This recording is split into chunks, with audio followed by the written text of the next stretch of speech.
Welcome back to Studio 10. Thank you so much for joining us this morning. Best-selling author Cassandra King is in town, and she is here to talk about her new book. She says it's full of useful advice from a failed Southern belle. So that's the key there. Are you giving us advice from like a what I know now because I failed as a Southern belle, or as a, hey, I turned out okay, so right. Here's my advice. Tell us about the book. What is your advice? Okay. This book has to do with what I've learned since I was raised in the South to be a Southern belle, and it was a course that I failed spectacularly. I just couldn't make the cut. I couldn't make the hoop skirt fit, and so I gave a commencement speech in which I talked about some of the things that that I have learned from that experience of trying to fit into a certain mold that in some ways we all do. Now, what part of the South did you grow up in? L.A., Lower Alabama, over near Dothan. Okay, so this area. So what, in your eyes, is a Southern belle? A Southern belle is very prim and proper, kind of everything that I'm not. A Southern belle loves to wear her pearls in her heels and to always be perfectly groomed at all times. And if she wants to say anything bad about someone, which she never does, but she would always say, bless your heart, or please pray for her. So yeah, that is true. So did you try? Do you feel like you tried to be a Southern belle? I tried really hard, but there's just something about me that rebelled, you know, against all the restrictions. My mother wanted me to be Melanie Wilkes, and I liked Scarlett O'Hara better, you know, and she wanted me to be Betty Crocker maybe, and I wanted to be Zelda Fitzgerald. So at what point did you say, you know what, hoop skirts are not for me, the big hats, not so much? It took me a while. It was a life lesson I had to learn, and so that's a lot what the book is about. Or, you know, when we're young, we try to fit certain expectations of others, and you know, be yourself. I mean, that's the oldest, you know, most tried advice in the world, but it takes a while.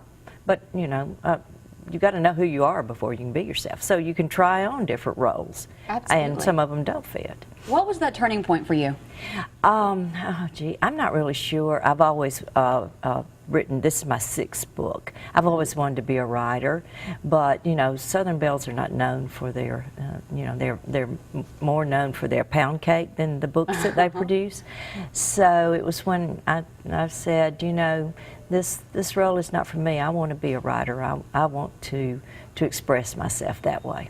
And that is tough that you mentioned, and everybody should be able to be themselves. And you and I were talking during the commercial break that it is especially tough here in the South, and especially for girls. I feel like growing up, you all feel like you have to fit in a mold. And if you grew up here, you know what I'm talking about. You have your certain, your jocks, your cheerleaders. Everybody has like their certain class that you have to fit into, your clique, if you will. And it is really tough for females especially.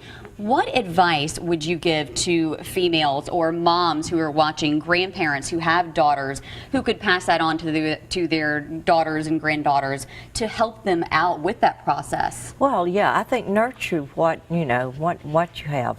Everyone has unique gifts. We're not all the same. And to maybe our children do disappoint. Maybe we really wanted this, you know, child to be a doctor or, you know, or whatever, and she wants to be a ballerina or, you know, whatever. Be very conscious of each person's own unique gifts. Yeah, it's easy to be that cookie cutter image, but to be different, it really is hard.